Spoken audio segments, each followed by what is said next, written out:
Hello dear aspirant, उम्मीद है आप सभी काफी अच्छे होंगे। चलिए बात करते हैं आज पार्ट 9। यानी कि हम लोग कर क्या रहे थे भाई, हम लोग कर रहे थे लॉजिकल थिंकिंग अप्रोच की प्रैक्टिस कि कैसे यूपीएससी के जीएस वाले पेपर में हम लॉजिकल थिंकिंग से एक बेहतर मार्क्स पा सकते हैं, यानी कि 20 से 30 मार्क्स एक्स्ट्रा पा सकते हैं और प्रीलिम्स को क्रैक कर सकते हैं। ठीक है, तो हर साल का जैसे 2024 का है सवाल, तो कहीं ना कहीं हम उसके 15 सवाल कर चुके हैं, 23 के 15 सवाल कर चुके हैं और 24 के भी आज 15 कंप्लीट कर लेंगे। यानी कि कहीं ना कहीं 45 क्वेश्चन हमने लॉजिकल थिंकिंग बेस पे सॉल्व किया। तो ये छोटे मोटे नंबर नहीं है। अगर इतने क्वेश्चन एग्जाम में हम ऐसे क्वेश्चन जो सही नहीं हो पाते हैं और उनको हम लॉजिकल थिंकिंग से कर लें, तो आपको क्या लगता है प्रीलिम्स रुकेगा? बिल्कुल नहीं रुकेगा। इसीलिए कहता हूँ इस प्रकार के प्रश्न बिल्कुल छोड़कर मत आइएगा। आराम से, चाहे आप इसको एलिमिनेशन टेक्निक मानिए कुछ भी, लेकिन बेस्ट है। ठीक है, तो चलिए शुरू करते हैं। ध्यान रखना, तो 2024 और 23 हो गया है, 2022 की शुरुआत करते हैं। तो ध्यान रखिएगा क्या करना है, आपको आई बटन पे क्लिक करना है। अगर अभी तक नहीं देखा है तो 9 पार्ट हो चुके हैं, ये 9वां पार्ट है। तो इसके पहले जितने हैं जाके आराम से देख लीजिए। मैं बार बार कहता हूँ क्वेश्चन को बहुत पेशेंसली पढ़ना है। ऐसा नहीं पढ़ना है कि पढ़ रहे हो तो बीच वाले वर्ड को छोड़ के हुए आगे तेजी से पढ़ते चले जा रहे हो। तो इतना भी तेज मत पढ़िए कि बीच बीच की गैपिंग होती जा रही है, इससे क्वेश्चन समझ में नहीं आएगा और आप बिल्कुल भी आंसर को करेक्ट नहीं करेंगे, रॉन्ग करके आएंगे और निगेटिव मार्किंग हो जाएगी। ठीक है, तो आइए सवाल पढ़ते हैं। ठीक है, 2022 का ये प्रश्न है। सवाल क्या लिखा है, यदि वर्षा वन और उष्णकटिबंधीय जो वन है वो पृथ्वी के फेफड़े हैं, तो कहीं ना कहीं आर्द्र भूमि निश्चित रूप से गुर्दे के रूप में कार्य करती है। ठीक है, अब देखो ऐसे क्वेश्चन जब नहीं आए तो ऊपर का स्टेटमेंट बहुत इंपॉर्टेंट होता है, क्योंकि यहाँ पर कह रहा है कि भाई जो वेटलैंड्स हैं वो किडनी के रूप में काम करती हैं। तो बताइए कि क्या मेन फंक्शन रिफ्लेक्ट करता है वेटलैंड का। अब किडनी का काम क्या है, अगर इतना भी हम पहले सोच लें तो कहीं ना कहीं क्वेश्चन आसान हो जाएगा। हम सोचते ही नहीं है किडनी का काम क्या है और आंसर देखने लगते हैं, यही गलती होती है। तो अगर मैं कहूँ किडनी का काम क्या है, तो किडनी क्या करती है, हमारे शरीर में जो भी हम पानी पीते हैं खाते हैं उसका जो न्यूट्रिएंट पॉइंट होता है उसको छान लेता है, यानी कि उसको शरीर में एब्जॉर्ब कर देता है और उसके बाद जो वेस्ट पानी होता है उसको बाहर निकाल देता है, जिसको आप कह सकते हो वॉशरूम के थ्रू आप बाहर निकाल देते हैं। ठीक है, तो कहीं ना कहीं जो ये पानी था जो हमने न्यूट्रिएंट लिया था उसको एब्जॉर्ब कर रहा है। यही तो काम है ना किडनी का, बिल्कुल यही काम है। अगर इतनी बात पे ध्यान है तो ये क्वेश्चन विश्वास कीजिए आपके लिए चुटकियों का खेल है। आइए सवाल सॉल्व करते हैं। तो क्या लिखा है भाई कि आर्द्र भूमि जल चक्र में सतही अपवाह, उपमृदा, अंतर्स्राव और वाष्पीकरण शामिल होता है। यानी कि जो वाटर साइकिल है वेटलैंड का, उसके अंदर कहीं ना कहीं पानी तो बहता रहता है, सब सॉइल प्रोकोलेशन यानी कि जो मिट्टी है वो भी कट कट के बहती है और वाष्पीकृत होता रहता है मामला। तो ये किडनी का काम तो नहीं है एग्जैक्टली ऐसा होता है ना। लेकिन बात कह रहा है कि किडनी के फंक्शन की तरह किस हिसाब से करती है। तो किडनी का फंक्शन तो ये नहीं है। किडनी क्या करती है, जो न्यूट्रिएंट है उसको एब्जॉर्ब करती है। तो ये ऑप्शन तो नहीं होगा भाई सी। ठीक है, यानी कि किडनी क्या करेगी, जो आपके यहाँ न्यूट्रिशन है उसको शरीर में रहने देगी और गंदी चीजों को बाहर निकाल देगी, मतलब वेस्ट मटेरियल को बाहर निकाल, यही काम है कि नहीं? बिल्कुल। आगे लिखा है सवाल, पोषक आधार बनाते हैं जिस पर मछलियां, क्रस्टेशियंस, मोलास्क, पक्षी, सरीसृप, स्तनधारी पनपते हैं। ये कहीं ना कहीं बात कुछ और है, स्टेटमेंट कुछ और है। ये ऐसा लग रहा है, ये भी नहीं लग रहा भाई, क्योंकि हमें किडनी पकड़ना है, उसका फंक्शन जहां दिखेगा वहीं पे रोक लेंगे। अब आगे क्या लिखा है, आर्द्र भूमियां औषाधन संतुलन और मिट्टी के स्थिरीकरण को बनाए रखने में महत्वपूर्ण भूमिका निभाती हैं। तो यहाँ ऊपर क्या लिखा है कि भैया कहीं ना कहीं सब सॉइल जो मिट्टी है उसके कटाव की बात हो रही है, यहाँ कह रहे हैं नहीं, कहीं ना कहीं बैलेंस और सॉइल स्टेबलाइजेशन हो रहा है। ये बात तो भी हेडक वाली है कि नहीं है? है, बिल्कुल है। अच्छा, लास्ट स्टेटमेंट पढ़िए क्या लिखा है भाई, जलीय पौधे जो मिट्टी में पाए जाते हैं, मतलब कि वहां पाए जाते हैं वेटलैंड में, वो भारी धातुओं और अतिरिक्त पोषक तत्वों को अवशोषित करते हैं। तो कहीं ना कहीं यही काम तो है वेटलैंड का ना, कि भाई जो न्यूट्रिएंट है वहाँ इतनी रिचनेस क्यों होती है, वहाँ बायोडाइवर्सिटी इतनी अच्छी क्यों होती है? बिकॉज जो एक्वाटिक प्लांट हैं वो क्या करते हैं, एब्जॉर्ब कर लेते हैं हैवी मेटल्स को, और जो एक्सेस न्यूट्रिएंट है जिससे वहाँ की मिट्टी भी पोषित हो जाती है और पूरी तरह से जो पौधे होते हैं वो हरे भरे रहते हैं। और किडनी भी तो यही करती है भाई, कि जो तुम्हारे न्यूट्रिएंट है वो तुम्हारे बॉडी में रहे जिससे तुम मजबूती से खड़े रहो। तो बिल्कुल एकदम मैच कर रहा है भाई डी ऑप्शन, इसीलिए हम डी ऑप्शन की तरफ बढ़ेंगे। ठीक है, इस तरह से लॉजिकल थिंकिंग अप्रोच लगाओगे तो आंसर कर ले जाओगे। मैं फिर बार बार कह रहा हूँ कि आपको यहाँ वाला स्टेटमेंट बहुत ध्यान से पढ़ना होता है, उसी के आधार पर चीजें सोचनी होती हैं। ठीक है, अब ये क्वेश्चन ध्यान रखना, आप किसी भी किताब में नहीं पाओगे जहां आपको ये चीजें मिल जाए। ठीक, लेकिन जब ऐसे क्वेश्चन यूपीएससी बनाता है तो आपकी नॉलेज से ज्यादा आपका लॉजिकल प्रोसेस थिंकिंग को चेक करना चाहता है कि आप उसकी चीजों को किस तरह लेते हैं। ठीक है, ध्यान रखिएगा। चलिए अगले क्वेश्चन की तरफ बढ़ते हैं, क्वेश्चन नंबर 12, यानी कि आज का क्वेश्चन नंबर 2 क्या कह रहा है, भारत के संदर्भ में निम्नलिखित कथनों पर विचार करें। ठीक है भाई, भारत के संदर्भ में यानी कि इंडिया के बारे में बात कर रहा है। लिखा है सरकारी कानून अधिकारियों और कानूनी फर्मों के वकीलों के रूप में मान्यता दी जाती है, लेकिन कॉर्पोरेट वकील और पेटेंट वकीलों को वकील के रूप में मान्यता से बाहर रखा गया है। यानी कि गवर्नमेंट लॉ ऑफिसर जो होते हैं या जो लीगल फर्म के जो वकील हैं उनको वकील कहेंगे, उनको एडवोकेट कहेंगे, लेकिन जो कॉर्पोरेट लॉयर है, पेटेंट अटॉर्नी है, उनको बाहर रखा गया है एडवोकेट से।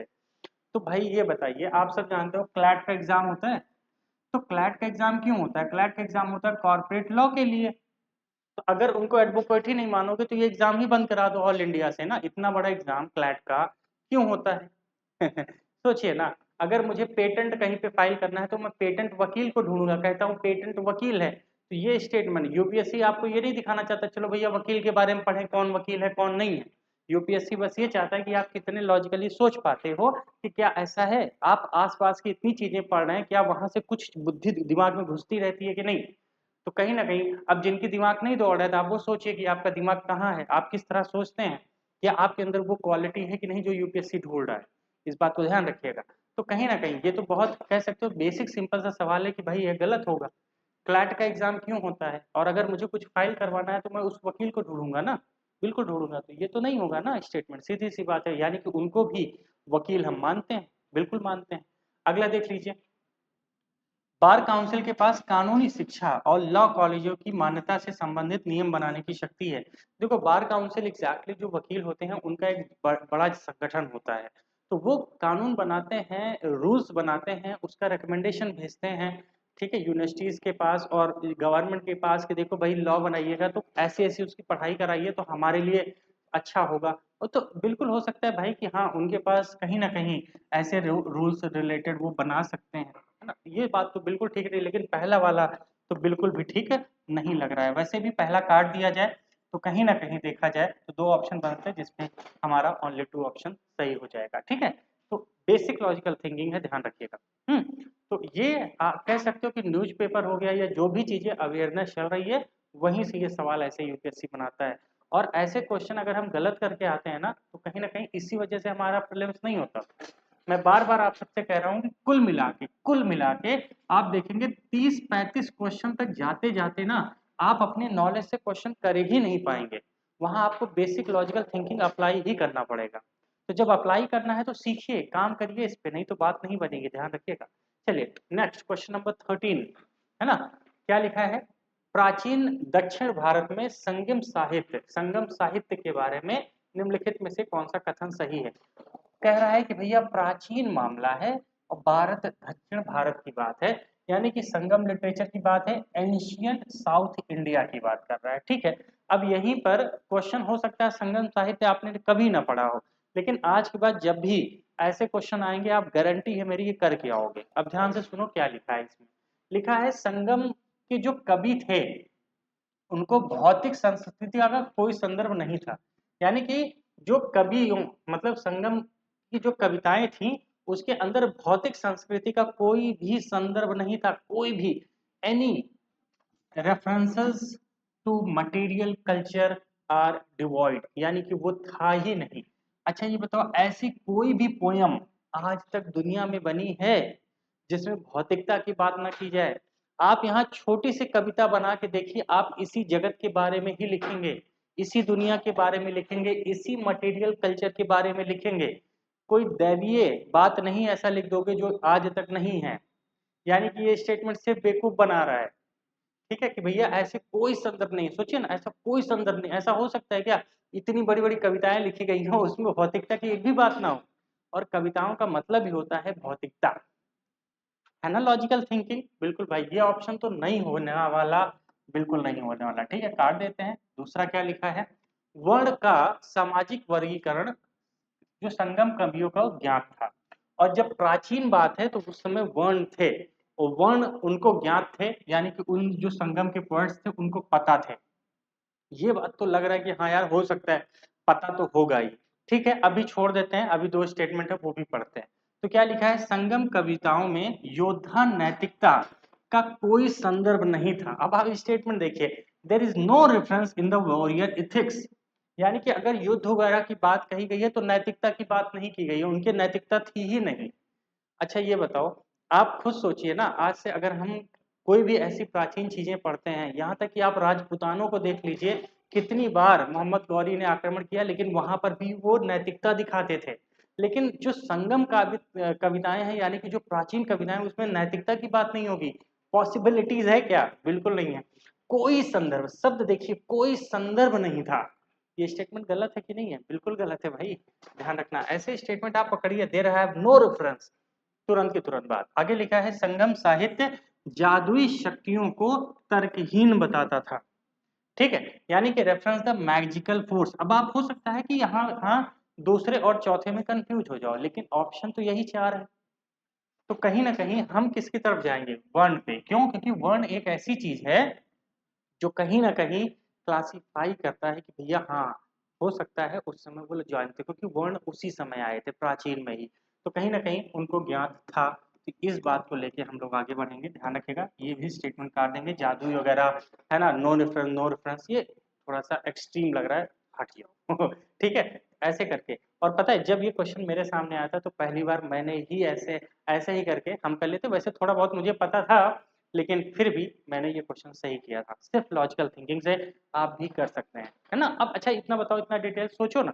देखो ये सब करने का समय अभी है, पेपर में नहीं चलेगा दिमाग। अभी करोगे प्रैक्टिस, दिमाग वहां चलेगा। प्रीवियस ईयर उठाइए, जो जो बताया हूँ अभी तक करना कोशिश करिए। आपके मार्क्स ना बढ़े यार तो मुझसे कहना, 100% मार्क्स बढ़ेंगे। और जिनके मार्क्स बढ़ रहे हैं, मैं कह रहा हूँ कमेंट में कमेंट कीजिए कि इसका सेशन का फायदा मिला कि नहीं मिला। ठीक है, मैं यहाँ बकैती करे बिना मतलब की बातें बताने नहीं आया हूँ, बस हम आपकी हेल्प करना चाहते हैं कि किसी तरह 2 4 10 क्वेश्चन सही कर ले जाओ एडिशनल, बस। हम नहीं चाहते 30 35 पे अटक रहे हो, 10 क्वेश्चन एक्स्ट्रा कर ले जाओगे तो हो सकता है प्रीलिम्स क्रैक कर जाओ। बस इतनी सी उम्मीद हम लगा के बैठे हैं आपसे, है ना, ध्यान रखिएगा। चलिए नेक्स्ट क्वेश्चन नंबर 14, क्या लिखा है, DNA barcoding can be a tool to. DNA barcoding एक ऐसा उपकरण हो सकता है, कैसा, कि वो age of the plant access कर पाएगा, यानी कि जानवरों और पौधों की आयु का आकलन कर पाएगा। अच्छा ये बताइए, आयु किससे नापी जाती है? आयु किससे नापी जाती है? तो कहीं ना कहीं आप सब कहेंगे सर मैंने अगर सुना है तब तो कार्बन डेटिंग के बारे में सुना है।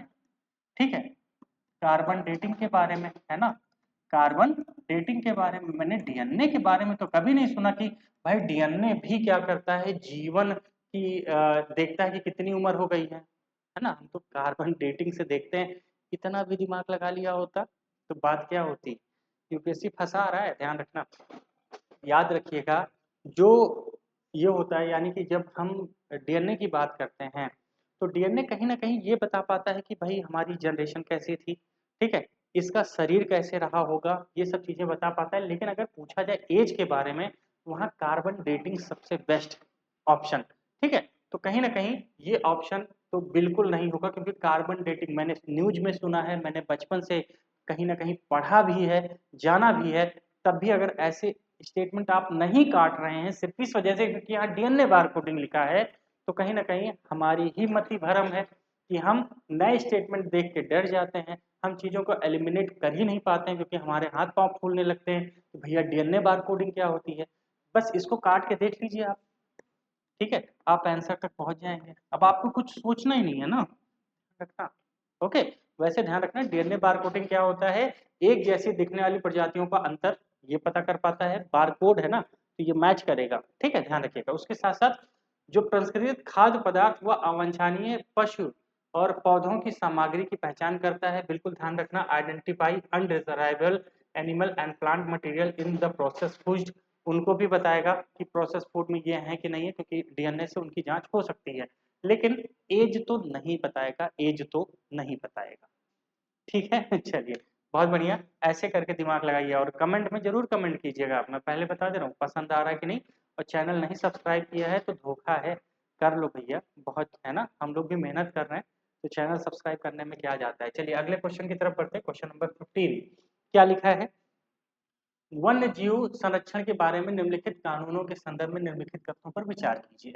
जो बच्चा थोड़ा बहुत भी लॉजिकल थिंकिंग अभी तक सीख पाया है तो इस क्वेश्चन को मुझसे पहले सॉल्व करके दिखाइए। चलिए क्या लिखा है, जंगली जानवर सरकार की एकमात्र संपत्ति है। अच्छा, हम भी तो हैं, तो हम भी कह देना कि सरकार हमें क्या है, हम सरकार के नौकर हैं, संपत्ति मान ले सरकार हमें ना।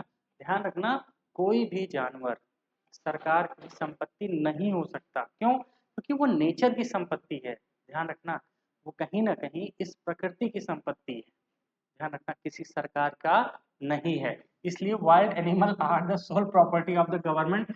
ये स्टेटमेंट जब मेरे सामने आया था मैं हंसते ही इसको काट दिया था कि नहीं भाई ये तो नहीं हो सकता है, ये तो नहीं हो सकता। अगर पहला काट दे तो बचा 2 और 3, यानी कि 2 में से एक ही सही है। देखो अब कितना आसान हो गया ना, एक कट गया तो कहीं ना कहीं ये पता चल गया भाई दूसरा या तीसरा ही सही होगा, दूसरा या तीसरा। आइए पढ़ते हैं। जब किसी जंगली जानवर को संरक्षित घोषित किया जाता है तो ऐसा जानवर समान सुरक्षा का अधिकार होता है, चाहे वो संरक्षित क्षेत्र में पाया जाए या बाहर। ये बात तो बिल्कुल सही है भैया। अगर टाइगर है, टाइगर चाहे प्रोटेक्टेड एरिया में रहे चाहे बाहर रहे, उसकी हत्या नहीं की जा सकती। क्यों? क्योंकि प्रोटेक्शन मिली है। तो बिल्कुल ये बात तो बिल्कुल सही है कि इक्वल प्रोटेक्शन है, चाहे वो प्रोटेक्टेड एरिया में हो या ना हो। ये बात तो लगती है। लेकिन तीसरा भी पढ़ लेते हैं, क्या लिखा है, किसी संरक्षित जंगली जानवर को मानव जीवन के लिए खतरा बनाने की आकांक्षा उसे पकड़ने या मारने के लिए पर्याप्त आधार है। मतलब सिर्फ तुम्हें ये डर लगता है कि वो हमें मार देगा तो उसको चलो मार देते हैं। अगर इतना आसान कानून बना दिया जाए ना तो जितने ये है ना वो सब मार डालेंगे जानवरों को, कि हमारी जान को खतरा था मार दिए। ध्यान रखना, इतना आसान लैंग्वेज में लॉ नहीं बनता कि सिर्फ ह्यूमन लाइफ को डेंजरस है इस वजह से सफिशिएंट कॉज है कि उसको मार दो। सोचिए यूपीएससी आपको कितना बेवकूफ बनाता है और हम बनते हैं।